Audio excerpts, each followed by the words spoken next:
Hello दोस्तों, नमस्कार। स्वागत है एक बार फिर से आप सभी के अपने प्रिय चैनल पर। दोस्तों आपको बता दें जो अभी की सबसे बड़ी खबर आ रही है, जहां पर सीमा हैदर के भारत आने पर डकैतों ने दी थी धमकी। अब पाकिस्तान में रॉकेट से मंदिर पर बड़ा हमला। जी हां दोस्तों, सिर्फ इतना ही नहीं, दूसरी जगह पाकिस्तान में 150 साल पुराना मंदिर बुलडोजर से ढहा दिया गया है। दोस्तों हिंदुओं ने बताई है सबसे बड़ी साजिश। और इतना ही नहीं, सीमा हैदर को लौटा दो, पाकिस्तान के इस चरमपंथी मौलाना ने दी है बड़ी धमकी। हिंदुओं को मुस्लिम बनाने के लिए कुख्यात है ये मौलाना। बताएंगे दोस्तों पूरी बड़ी खबरें आपको, साथ ही साथ बताएंगे कैसे पेरिस में पीएम मोदी के डिनर पर बजा AR रहमान का जय हो गाना, जिस पर झूम उठे राष्ट्रपति मैक्रोन और प्रधानमंत्री। साथ ही साथ आपको बताएंगे जहां एक पाकिस्तानी ने शहबाज शरीफ को दिखा दिया आईना, कह दिया कि पीएम मोदी ने कहा था कि पाकिस्तान को भीख मंगवाने पर मजबूर कर दूंगा, और आज वो करके दिखा दिया है। दोस्तों बारिश से लेकर टमाटर तक की किल्लत के बाद जागी सरकार, उठा दिया है ये बड़ा कदम। सारी जानकारियां बताएंगे, बने रहेगा वीडियो के अंत तक।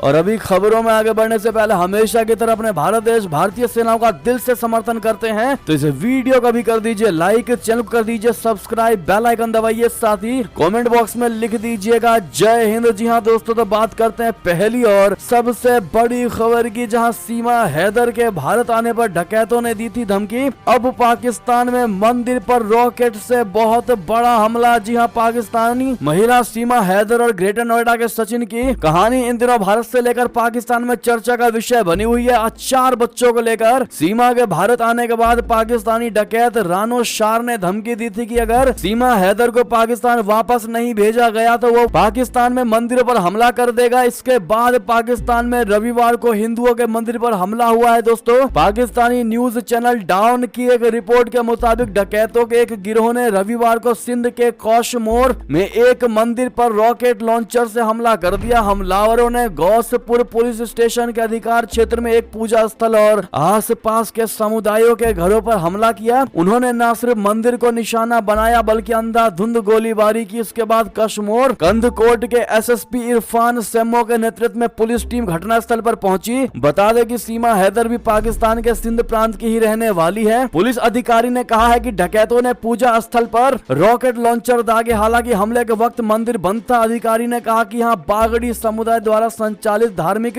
सेवाओं के लिए हर साल खुलता है। अधिकारी ने कहा कि हमले के बाद संदिग्ध घटना स्थल से भाग गए और उन्हें पकड़ने के लिए पुलिस इलाके में तलाशी अभियान चला रही है। SSP सेमो ने कहा कि 8 से 9 बंदूकधारी जिन्हें नदी क्षेत्र में ट्रैक किया जा रहा है। जी हाँ दोस्तों, इन डकैतों ने सीमा हैदर के नेपाल के रास्ते भारत आने के बाद वीडियो जारी करके मंदिर पर और हिंदुओं को मारने की धमकी दी थी। दोस्तों उनको उड़ाने की धमकी दी थी और पहली बार इन्होंने एक मंदिर को उड़ा करके दिखा दिया है। यानी कि इन्होंने बताने की कोशिश कर दी है कि हम जो कह रहे हैं वो कर रहे हैं और सीमा हैदर को वापस भेज दो। कहीं ना कहीं भारत को डराने की कोशिश की जा रही है दोस्तों। लेकिन सब में बड़ी बात यह है कि पाकिस्तान की सरकार क्या नींद की गोली खा करके आराम से सो रही है, जो उन डकैतों का इलाज नहीं कर पा रही है? इसमें सबसे बड़ा सवाल दोस्तों पाकिस्तान की शहबाज सरकार पर उठते नजर आ रहे हैं, जो हिंदुओं के पक्ष में कभी भी कोई स्ट्रॉन्ग फैसला लेती दिखाई नहीं देती है। इस पर दोस्तों आपकी जो भी राय हो कमेंट में लिखकर अवश्य बताइएगा। सिर्फ इतना ही नहीं दोस्तों, आपको बता दें ये तो रही डकैतों द्वारा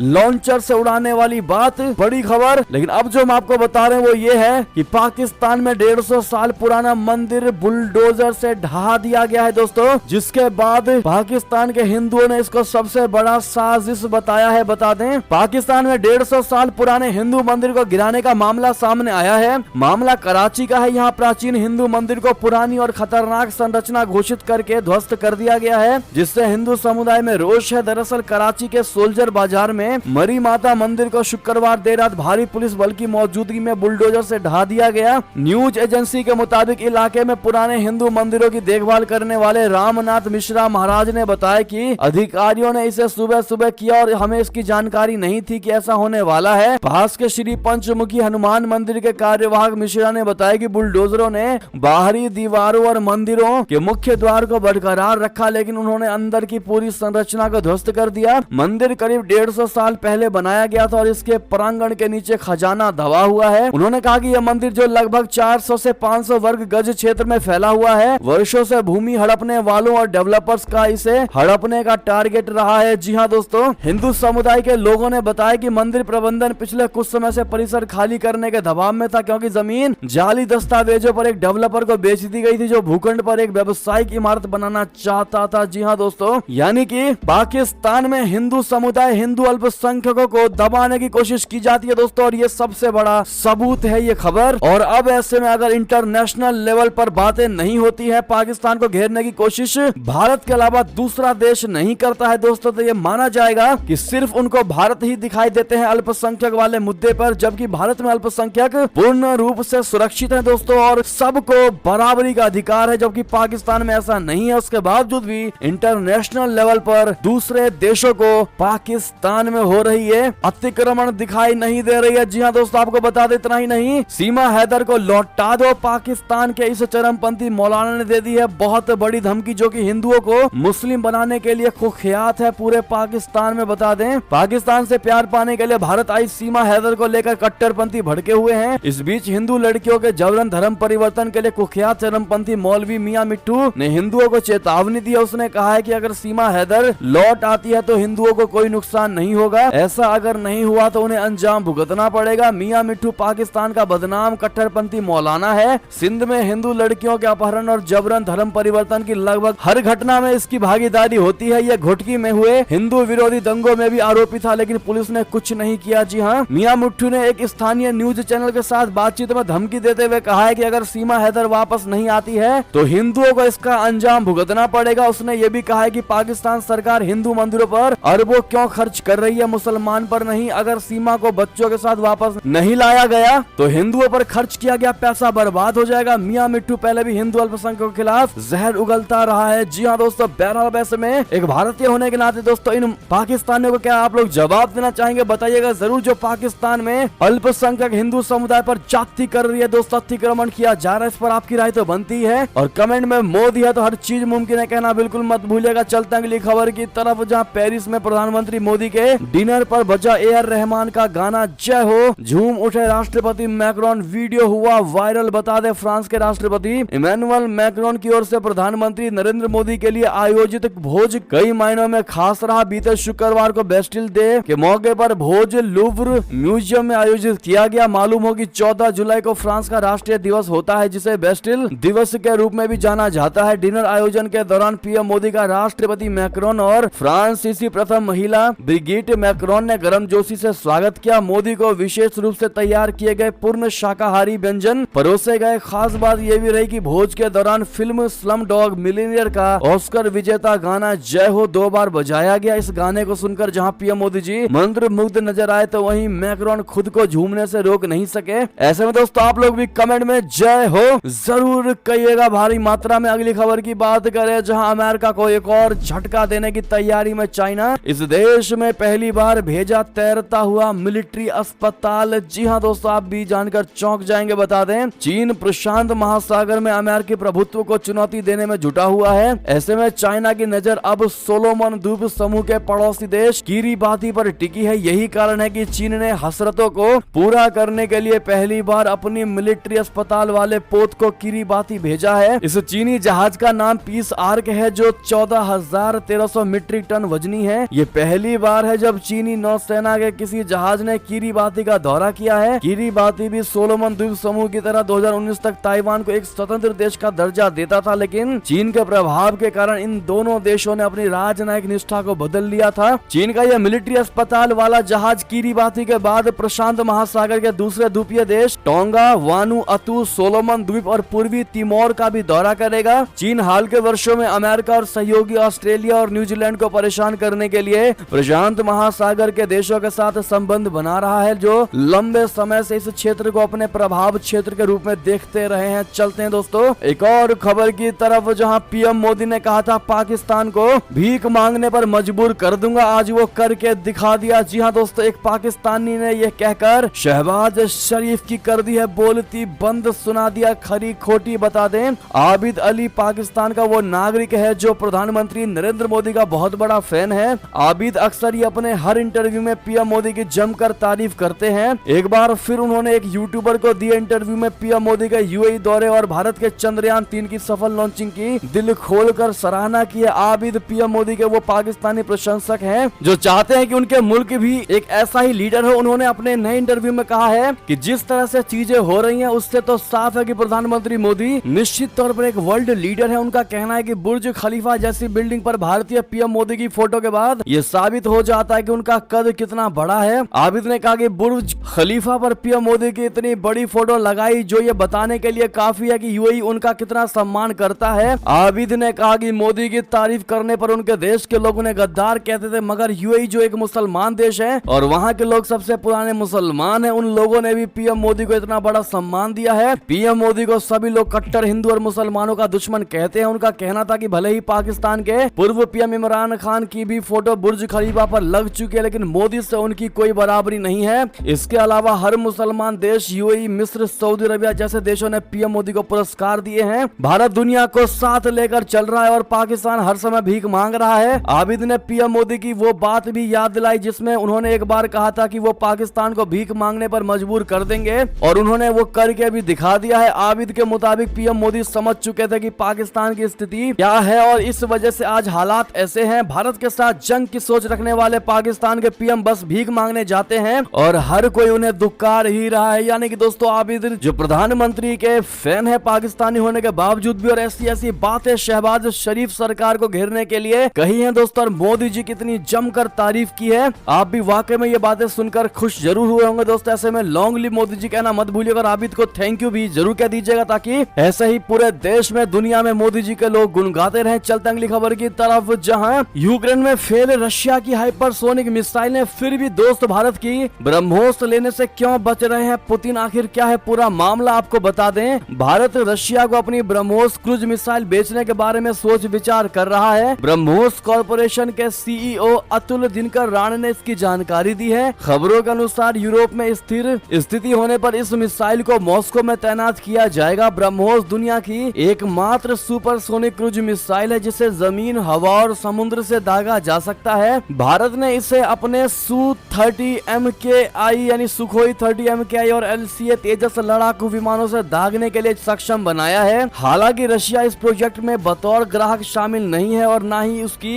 तरफ से हालिया खबरों को लेकर कोई प्रतिक्रिया सामने आई है। ब्रह्मोस 2.8 मैक का यह ध्वनि की रफ्तार से करीब 3 गुना अधिक तेजी से उड़ान भरती है। कहा जाता है कि ये किसी भी एयर डिफेंस और सतह से हवा में मार करने वाली मिसाइल प्रणालियों के लिए अभेद्य है। अब ऐसे में दोस्तों आपको मेन चीज बता दें कि आखिर ब्रह्मोस खरीदने से क्यों बच रहा है रशिया। डीआरडीओ का यह दावा है कि ब्रह्मोस में ओनिक्स की तुलना में बेहतर इलेक्ट्रॉनिक्स गाइडेंस और नया एडवांस स्पीकर मौजूद है। ओनिक्स क्या है आपको बता दें, ब्रह्मोस के बजाय रूस एंटी शिप हथियार ओनिक्स मिसाइल का इस्तेमाल करता है। यूरेशियन टाइम्स की एक रिपोर्ट के अनुसार रशिया एक लॉन्चर भी विकसित कर रहा है जो ओनिक्स और जिरकॉन दोनों एंटी शिप मिसाइलों को फायर कर सकता है। अब ऐसे में आपको बता दें, सवाल यह है कि यूक्रेन में हाइपरसोनिक मिसाइल के फेल होने के बावजूद रशिया भारत से ब्रह्मोस क्यों नहीं लेना चाहता है, जिसे दोनों ने साथ मिलकर विकसित किया है। संभवतः रशिया ये सोच रहा है कि उसके पास पहले से ही विभिन्न प्रकार की मिसाइलें और युद्धपोत ग्राउंड लॉन्चर और Tu-95M MiG-31 के Tu-160 या Tu-22 जैसे विमान और लॉन्चिंग प्लेटफॉर्म है। इस लिस्ट में एक और मिसाइल जोड़ने का कोई मतलब नहीं होगा जो उसके पास मौजूद मिसाइल से बस थोड़ी अधिक एडवांस है। एक और खबर आपको बता दें, जहां पर अमेरिका से जेलेंस्की की डील ने बढ़ाई पुतिन की टेंशन, यूक्रेन को दे दी बड़ी तबाही की धमकी। बता दें, रशिया के राष्ट्रपति व्लादिमीर पुतिन ने रविवार को कहा है कि रशिया के पास क्लस्टर बम का पर्याप्त भंडार है और चेतावनी दी है कि यदि यूक्रेन ने विवादास्पद हथियार का इस्तेमाल किया तो उसके पास भी जवाबी कार्रवाई करने का अधिकार है। अमेरिका से यूक्रेन को क्लस्टर बम की आपूर्ति पर अपनी पहली टिप्पणी में पुतिन ने रविवार को प्रकाशित एक साक्षात्कार में कहा है कि रशिया ने यूक्रेन में अपने युद्ध में अब तक क्लस्टर बम का इस्तेमाल नहीं किया है। उन्होंने कहा कि अब तक हमने ऐसा नहीं किया है, हमने इसका इस्तेमाल नहीं किया है और हमें ऐसी कोई आवश्यकता नहीं पड़ी। हालांकि रशिया और यूक्रेन दोनों द्वारा क्लस्टर बमों के इस्तेमाल का व्यापक रूप से उल्लेखित किया गया है तथा रशिया के हमलों के बाद क्लस्टर बम पाए गए हैं। जी हाँ दोस्तों, इतना ही नहीं, आपको बता दें यूक्रेन के हिमार्स ने रूसी ब्रह्मास्त्र S-400 के उड़ा दिए पर खच्चे। लॉन्चर से थी पुरानी दुश्मनी, ले लिया तगड़ा बदला। जी हाँ दोस्तों, बात पिछले महीने की है जब रशिया ने अपनी घातक S-400 Trump air defence system का इस्तेमाल करके डोनेट्स्क क्षेत्र में क्रामाटोर्स्क पर एक भयानक हमला किया था। कुछ हफ्ते बाद अब यूक्रेनी सेना ने हमला करने वाले उसी S-400 लॉन्चर को तबाह करके बदला लेने का दावा किया है यूक्रेन के centre for strategic communication and information security of Ukraine ने 14 जुलाई को एक ट्वीट में दावा किया है कि एक यूक्रेनी हिमार्स MLRS ने रूसी S-400 लॉन्चर को तबाह कर दिया है, जिसने 27 जून को डोनेट्स ओब्लास्ट के क्रामाटोर्स्क शहर पर हमला किया था। एक और खबर आपको बता दें, जहां भारत से थाईलैंड तक बन रही सड़क लटका है 30% काम। प्रोजेक्ट पूरा करने के लिए म्यांमार के विदेश मंत्री से मिले जयशंकर। जी हां दोस्तों, विदेश मंत्री जयशंकर जी ने म्यांमार के विदेश मंत्री थान स्वे के साथ रविवार को बैठक की और विभिन्न परियोजनाओं, खास तौर पर भारत म्यांमार थाईलैंड त्रिपक्षीय राजमार्ग का काम तेजी से पूरा करने पर चर्चा के साथ ही सीमावर्ती इलाकों में शांति और स्थिरता सुनिश्चित करने की आवश्यकता को भी रेखांकित किया। जयशंकर जी इंडोनेशिया की यात्रा के बाद शनिवार को यहां आधिकारिक यात्रा पर पहुंचे थे। उन्होंने मेकोंग गंगा सहयोग तंत्र की बैठक से इतर म्यांमार के विदेश मंत्री से मुलाकात की। उन्होंने ट्वीट किया कि हमारी बातचीत संपर्क पहलों पर केंद्रित रही, जिसका बृहद क्षेत्रीय महत्व है। दोपहर के समय MGC की बैठक के दौरान भी इन पर चर्चा होगी। विशेष रूप से भारत म्यांमार थाईलैंड त्रिपक्षीय राजमार्ग परियोजना सहित अन्य परियोजनाओं का काम तेजी से निपटाने की आवश्यकता पर जोर दिया, जिन्होंने अतीत में चुनौतियों का सामना किया है। जयशंकर जी ने शनिवार को कहा था कि म्यांमार की स्थिति के कारण भारत म्यांमार थाईलैंड त्रिपक्षीय राजमार्ग एक बहुत कठिन परियोजना रही है और इसे फिर से शुरू करने के तरीके ढूंढना सरकार की प्राथमिकता है। अगली खबर आपको बताते हैं, जहां पर चंद्रयान 3 की सफलता पूरी मानवता के लिए शुभ संकेत। जी हां, भूटान के प्रधानमंत्री को धन्यवाद देते हुए PM मोदी जी ने यह बात कही है। आपको बता दें, प्रधानमंत्री नरेंद्र मोदी जी ने रविवार को कहा है कि चंद्रयान 3 की सफलता पूरी मानवता के लिए शुभ संकेत है। मोदी ने चंद्रमा पर भारतीय अंतरिक्ष अनुसंधान संगठन ISRO की तीसरी महत्वाकांक्षी परियोजना के लिए शुभकामनाएं देने के वास्ते भूटान के अपने समकक्ष लोटे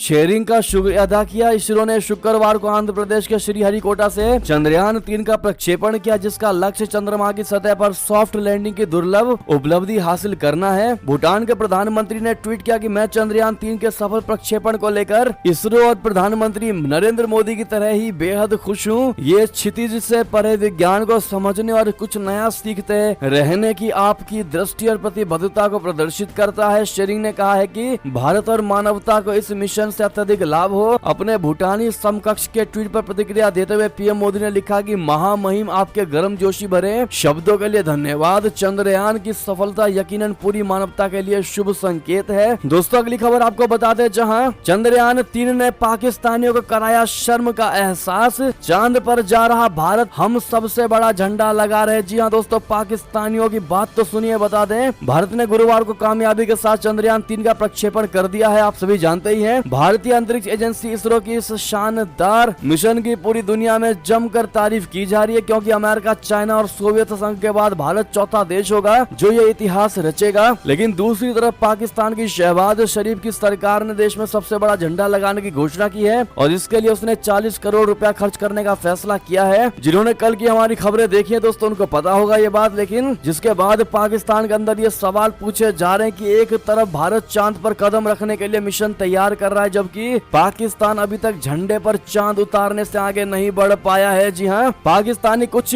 ट्विटर यूजर्स इस प्रकार की पाकिस्तानी शहबाज शरीफ को घेरते हुए बातें कह रहे हैं कि भारत चांद पर पहुंचने की बात कर रहा है। चांद पर पहुंचने के लिए कुछ ही क्षणों का समय बचा हुआ है, लेकिन हमारा पाकिस्तान और पाकिस्तानी PM झंडे तक से चांद नहीं उतार पाया है। जी हाँ, अगली खबर की बात करें, जहां पर उत्तर कोरिया के मिसाइल टेस्ट से घबराया अमेरिका, दक्षिण कोरिया और जापान के साथ किया महायुद्धाभ्यास। बता दे, उत्तर कोरिया के बढ़ते परमाणु और मिसाइल खतरों से अमेरिका परेशान है। ऐसे में अमेरिका ने उत्तर कोरिया के दो दुश्मनों दक्षिण कोरिया और जापान के साथ रविवार को एक संयुक्त नौसैनिक मिसाइल रक्षा अभ्यास किया। इस दौरान दुश्मन की बैलिस्टिक मिसाइल को मार गिराने का अभ्यास किया गया। दक्षिण कोरिया की नौसेना ने बताया है कि यह अभ्यास उत्तर कोरिया के एक अंतर महाद्वीपीय बैलिस्टिक मिसाइल यानी ICBM लॉन्च करने के कुछ दिनों बाद आयोजित किया गया है। उत्तर कोरिया ने बुधवार को अपने पूर्वी तट से अत्याधुनिक हासोंग 18 मिसाइल को दागा था। उत्तर कोरिया का यह दावा है कि हासोंग 18 मिसाइल अमेरिका तक परमाणु हमला करने में सक्षम है। अगली खबर आपको बता दें, जहां पर हिंदू बनना कबूल नहीं, सीमा हैदर से परिवार वालों ने तोड़ दिए रिश्ते, पाकिस्तान से पड़ोसियों ने भेजा संदेश। जी हां, पाकिस्तान से भागकर भारत पहुंची 4 बच्चों की मां सीमा हैदर, जिसने अब सचिन के साथ शादी कर ली है और जो अब सचिन के नाम का सिंदूर अपनी मांगों में भरी हुई है। उसके घर वालों की तरफ से उसके लिए एक पैगाम आया है। सीमा के पाकिस्तानी घर वालों ने कहा है कि वो अब वापस पाकिस्तान कभी ना आए, क्योंकि अब वो मुसलमान नहीं है। अपने प्रेमी के लिए मुस्लिम देश पाकिस्तान की रूढ़िवादी विचारधारा की जंजीरों को तोड़कर नेपाल के रास्ते 4 बच्चों के साथ भारत भागी सीमा से अब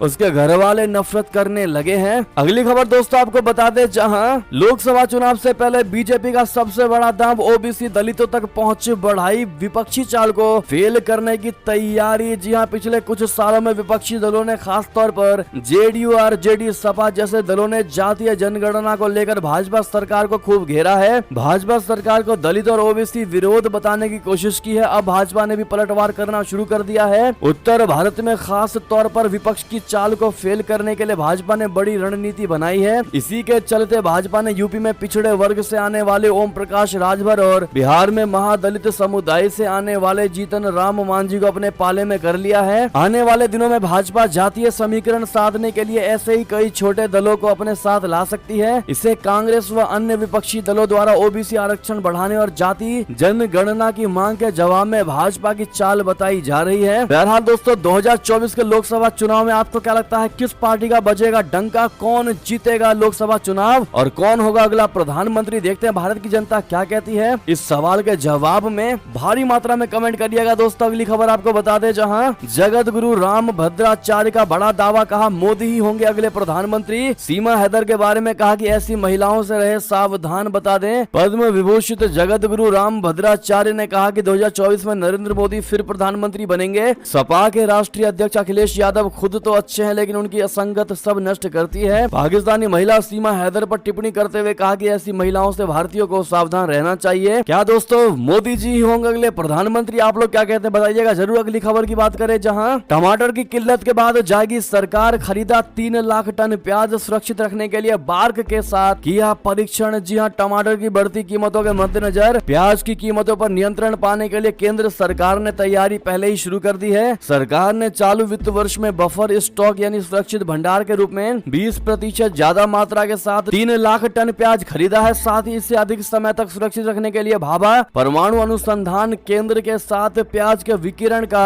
परीक्षण भी किया जा रहा है। उपभोक्ता मामलों के सचिव रोहित कुमार सिंह ने रविवार को ये जानकारी दी है। जी हाँ, बहरहाल दोस्तों, ऐसे में ये थे कि सारी बड़ी खबरें। आपको हमारी खबरें कैसी लगी? आशा करता हूँ बहुत अच्छी लगी होगी। अगर थोड़ी भी अच्छी लगी है तो इस वीडियो का भी अपने भाई बंधुओं में व्हाट्सएप, फेसबुक, ट्विटर के जरिए पूरे भारत में शेयर करना बिल्कुल मत भूलिएगा। और अभी कर दीजिए इस वीडियो को लाइक, चैनल को कर दीजिए सब्सक्राइब, बेल आइकन दबाइए, साथ ही कमेंट बॉक्स में लिख दीजिएगा जय हिंद जय भारत। और यहाँ तक बने रहने के लिए आप सभी का